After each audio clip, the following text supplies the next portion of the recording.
Hello everyone, welcome to today's session.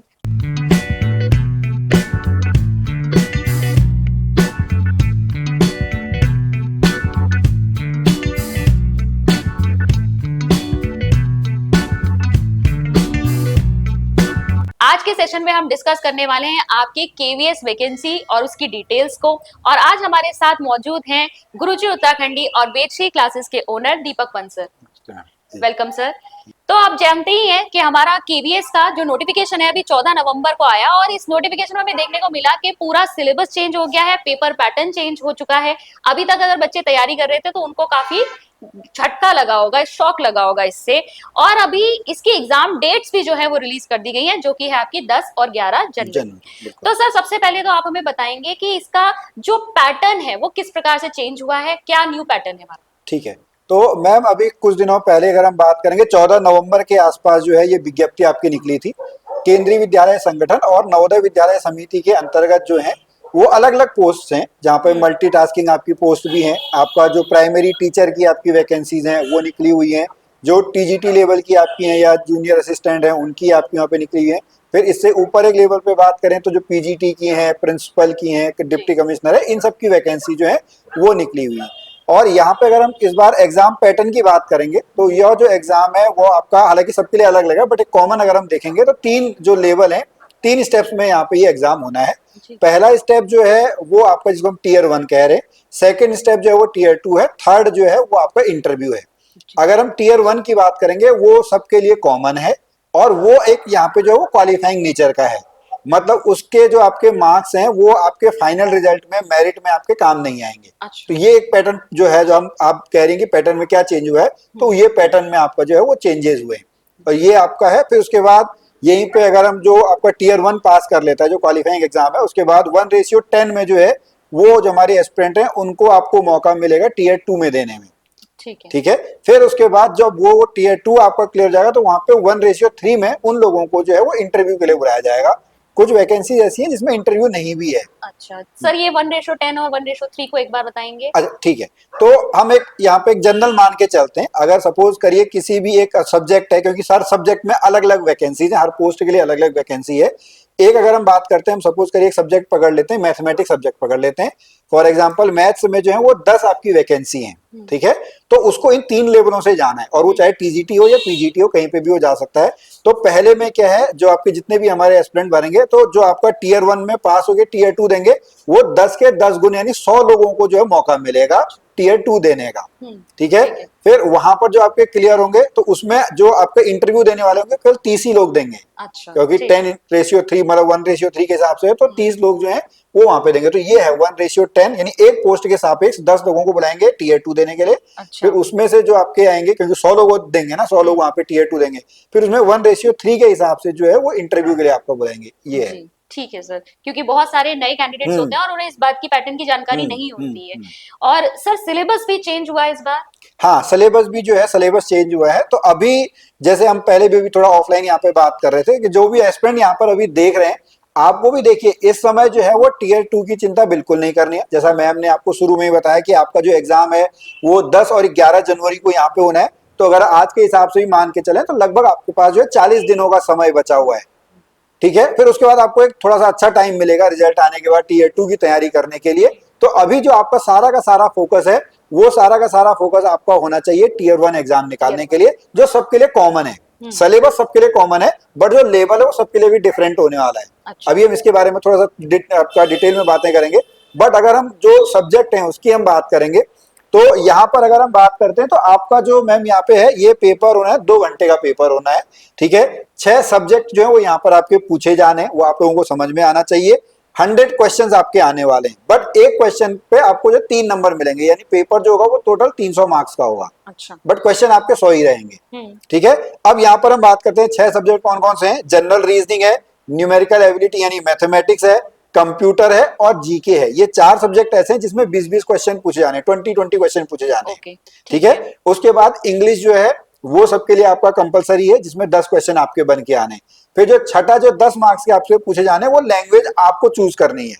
ठीक है। वो लैंग्वेज चाहे हिंदी हो सकती है या आपका उर्दू हो सकती है, संस्कृत हो सकती है, उसमें बहुत सारी लैंग्वेजेस हैं, वो लैंग्वेज आप देख सकते हैं। तो इस प्रकार कुल मिला के जो है वो 100 जो आपके क्वेश्चंस हैं वो 100 क्वेश्चंस आपके आने हैं, 300 मार्क्स के आपके क्वेश्चन होने हैं। Okay, ये आपका पूरा है। पर क्वेश्चन 3 मार्क्स का हो गया पर क्वेश्चन जो 3 मार्क्स का होना है।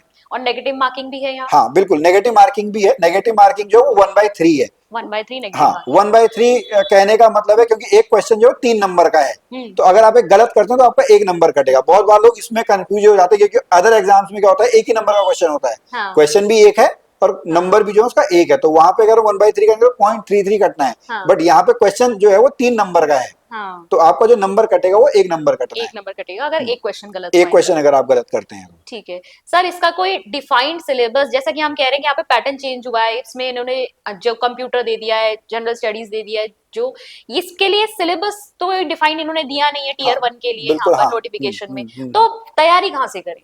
अच्छा ठीक है, अब मैम देखिए ये जो क्वेश्चन है ना ये बहुत लोगों को परेशान कर रहा है। पहला तो यही है कि यहाँ पे जो पैटर्न है वो पैटर्न बदला हुआ है, फिर एग्जाम भी इन्हें इतने जल्दी करवा दिया है। और जब कहते हैं ना कि जब तक हमारे पास एक निश्चित सिलेबस नहीं है तो हम क्या ही पढ़ें।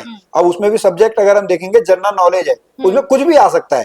ठीक है, अगर हम एक नॉर्मल यहाँ पर जो हमारे यहाँ पे एस्पिरेंट देख रहे हैं, अगर आप यहाँ पे अभी इस दुविधा में कि आपको क्या पढ़ना है, क्योंकि एक जो क्लियर माइंड है उसी से आपको चीजें याद होंगी, तो आप सबसे पहले क्या करिए, इससे पहले एक वैकेंसी आपका ईएमआरएस की आई थी जी। वहां से आप थोड़ा सा सिलेबस जो है वो आप देख सकते हैं। नहीं तो कोई है कि आप बुक ले लीजिएगा, ठीक है, जो अभी इस समय केवीएस या एनवीएस की तैयारी जो है वो करवा रही है, वहां से देख सकते हैं। बट थोड़ा बहुत अगर मैं यहाँ पर आपको बताऊं तो जैसे अगर हम जनरल नॉलेज की बात करते हैं, देखिए 4 तो बेसिक सब्जेक्ट आपके होते ही हैं, हिस्ट्री है, ज्योग्राफी है, पॉलिटी है, इकोनॉमिक्स है, फिर यहाँ पर जो है करंट अफेयर पूछा जाता है, साइंस आपसे जो है वो पूछी जाती है, इस तरीके के जो आपके बन के आता है वो है। बट आपको जब तैयारी यहाँ पे करनी है ना, आपको ये समझना है कि आपको किसी आईएएस एग्जाम की तैयारी नहीं करनी है, आपको केवल 20 नंबर के लिए पढ़ना है।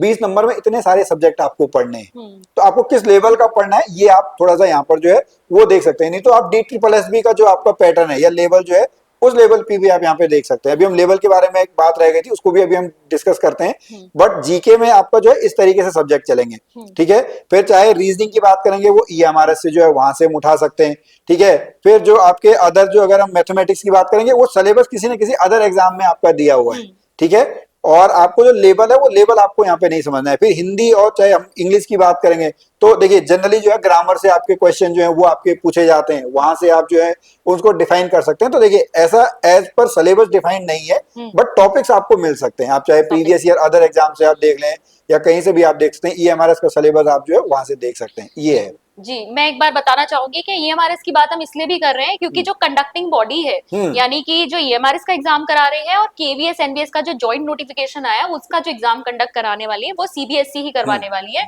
तो कहीं ना कहीं आपको अगर सिलेबस वहां टीयर 1 के लिए नहीं मिल रहा है तो आप ईएमआरएस को देख सकते हैं, वहां के प्रीवियस ईयर पेपर भी आप ये चेक कर सकते हैं। और सर ने जैसा कि आपको सजेस्ट किया DSSS या इन सब की भी आप यहाँ पर चेक कर सकते हैं। सर एक लेवल की जो हमारी बात रह गई थी, एक बार आप जरा लेवल की भी डिस्कस अब देखिए मैम, देखिए जैसे मैंने आपको बताया ना ये पेपर जो है ये कॉमन पेपर है, बट इसमें अगर हम पोस्ट देखेंगे तो 4 लेवल की आपकी पोस्ट है। अगर हम सबसे जो है सबसे पहले एमटीएस की अगर हम बात करेंगे तो देखिए पढ़ना उनने, अगर आप केवल एक सब्जेक्ट जीके की बात करें, हिस्ट्री ज्योग्राफी पढ़नी है तो जो एमटीएस वाला है, ठीक है, उसको जो पढ़ना है वो 10th लेवल तक के क्वेश्चन पढ़ने हैं, मतलब उसका जो लेवल है वो 10th तक ही है। ये फिर ये हम बात करेंगे ये काम जो है एग्जामिनर के लिए बढ़ जाता है, उसको किस तरीके से पूछना है, वो क्वेश्चन जो ड्राफ्ट करना है वो नीचे से एमसीक्यू आपके क्या देने हैं तो वहां से बन के आएगा। तो एमटीएस वाला जो है यानी मल्टीटास्किंग वाला है उसको जो है वो आपका 10th लेवल तक पढ़ना है। उससे थोड़ा सा एक ऊपर चले, पीआरटी के जो समकक्ष आपकी भर्तियां हैं उसके लिए जो है वो 12th लेवल तक की आपकी जानकारी होनी चाहिए। फिर उससे एक लेवल ऊपर चले जो टीजीटी लेवल है, वहां पर जो सब्जेक्ट है वो आपका जो है वो ग्रेजुएशन लेवल के क्वेश्चन जो है ग्रेजुएशन लेवल के आएंगे। फिर इससे ऊपर अगर हम चलेंगे जहां पे आपका जो डिप्टी कमिश्नर है या जो पीजीटी लेवल का है वो पोस्ट ग्रेजुएशन लेवल के आपके क्वेश्चन पूछ जाने, यानी हम डीप लेवल की बात कर रहे हैं। अगर हम बहुत नॉर्मल अगर हम समझेंगे तो यहाँ पर आपका क्वेश्चन क्या आ सकता है, अगर हम एक नॉर्मल क्वेश्चन लेके चलेंगे कि अगर हम उसमें बात करते हैं कि अगर हम एमटीएस लेवल की बात करेंगे वहां पे एक क्वेश्चन आ सकता है कि आप ये बताइए कि एक जो हमारे भारत का है सबसे ऊंचा जो पर्वत है वो कौन सा है, ये एमटीएस लेवल का है। इससे ऊपर लेवल का आपका, इससे ऊपर लेवल वाले क्या बनेंगे, आपको मैचिंग वाले दे देंगे, इधर आपको 4 दे देंगे, 4 पर्वत हैं, वो 4 कौन कौन से उसमें आपके हैं। ये थोड़ा सा एक लेवल और ऊपर बढ़ गया। इसे टॉप लेवल में और क्या बढ़ेगा कि उनको आप अरेंज करिए पूरब से पश्चिम की तरफ को होते हुए, तो ये आप क्वेश्चन का लेवल बढ़ाते जा रहे हैं। तो इस तरीके से जो आपका जो लेवल है वो चेंज ऐसे होना है। तो अब आपको जिस एग्जाम की तैयारी आप कर रहे हैं आपको उसके हिसाब से पढ़ना है। तो तो वो आपके ऊपर जो है, आपकी तैयारी के ऊपर डिपेंड करता है। ठीक है सर। इसके अलावा सर थोड़ा आप ये अगर बच्चों को गाइड करना चाहें कि वो टाइम एलोकेशन कैसे करें। अब देखिए समय तो इनके पास बहुत कम है, जैसा कि इतनी जल्दी एग्जाम डेट इन्होंने दे दी है, तो फुल फोकस तो आपने कहा कि अभी टीयर 1 पे ही लगाना है इन्हें, लेकिन टाइम एलोकेशन ये कैसे कर सकते हैं? जैसे कि सबकी अपनी अपनी मतलब स्ट्रेंथ होती है, वीकनेसेस होती है, तो उसके अकॉर्डिंग आप बताएंगे। ठीक है, तो मैम इसमें हम अगर जनरली हम देखेंगे तो हम अगर 100 मार्क्स को जैसे हम फिर से आपका यहाँ पे डिवाइड जब हम यहाँ पर आपका करते हैं, तो देखिए कुछ फायदा तो उन लोगों को होता है जो किसी अदर एग्जाम्स की तैयारी कर रहे हैं, चाहे वो एसएससी की कर रहे हो या अगर स्टेट में अगर बात करेंगे तो ग्रुप सी एग्जाम्स की जो तैयारी है उसकी कर रहे हो, तो उनके लिए जो मैथमेटिक्स वाला पार्ट है, जो जीके वाला पार्ट है या आपका जो रीजनिंग वाला पार्ट है, वो उनके लिए थोड़ा सा जो है कंपेरेटिवली आसान हो जाता है उन लोगों की अपेक्षा जो केवल जो है वो किसके भरोसे बैठे थे, सब्जेक्ट के भरोसे बैठे थे, अपना जो टेक्निकल उनका सब्जेक्ट है उसके भरोसे बैठे थे। उनको थोड़ा सा यहाँ पर जो है उनको प्रॉब्लम आपका वो है, वो हो सकती है, बट उनको भी जो है वो हिम्मत नहीं हारनी है। देखिए आपके पास 40 दिन का समय है, तो आप क्या करें, 40 दिन को जो है वो ऐसे आप पढ़ाई करें, इतना फोकस तरीके से पढ़ाई करें कि वो आपके लिए 80 दिन बन जाए। जी यही तो है कि अगर जहां आप जो है वो 4 घंटे पढ़ रहे थे, अब आप 8 घंटे पढ़िए, तो आपका जो आउटपुट है वो 80 दिन के बराबर जो है वो आपका हो गया है। ठीक है, और ये आपके सब जो है वो विल पावर के ऊपर डिपेंड करता है कि अगर आपको ये एग्जाम निकालना ही है तो सारी की सारी आप अपनी जो एनर्जी है, सारा का सारा फोकस है, सारा का सारा ध्यान है, वो अगले 40 दिन पे आप लगा दो। कोई त्योहार नहीं, कोई छुट्टी नहीं, कोई शादी नहीं, कोई फंक्शन नहीं, सारा का सारा जो है वो इस पे आप लगा दो। ठीक है, और एक इन जनरल अगर हम मान के चले तो जैसे अगर हम 100 क्वेश्चन है, 300 नंबर आपके हैं, तो लगभग आपके जो अगर 200 नंबर यहाँ पे आ रहे हैं, 210 220 अगर आपके आ रहे हैं, तो मे भी आप जो है वो क्लियर कर सकते हैं। हालांकि कट ऑफ की बात तो बाद में होगी, पेपर लेवल किस तरीके का था, कितने यहाँ पे स्टूडेंट आपके बैठे हुए हैं, बट नॉर्मली अगर हम देखेंगे कि 300 में से अगर आपके 210 220 नंबर आपके आ रहे हैं, तो आप जो है वो अगले लेवल के लिए जो है वो क्वालिफाई हो पाएंगे।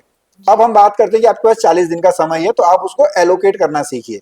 ठीक है, अब यहाँ पर ऐसा टाइम तो नहीं बचा कि आप डिटेल में थ्योरी आप पढ़ें, तो आप क्या करिए, जैसे मैंने आपको बताया ईएमआरएस का कोई पुराना पेपर है या जो आपका DSSB के पेपर हैं, तो आप क्वेश्चन से जो है वो आप करिएगा। ठीक है, बहुत सारे लोग जो ऐसे होते हैं जिनको थ्योरी से याद होता है, बहुत सारे लोग जो होते हैं वो केवल एमसीक्यू रट लेते हैं, उनको याद ही करना है वो।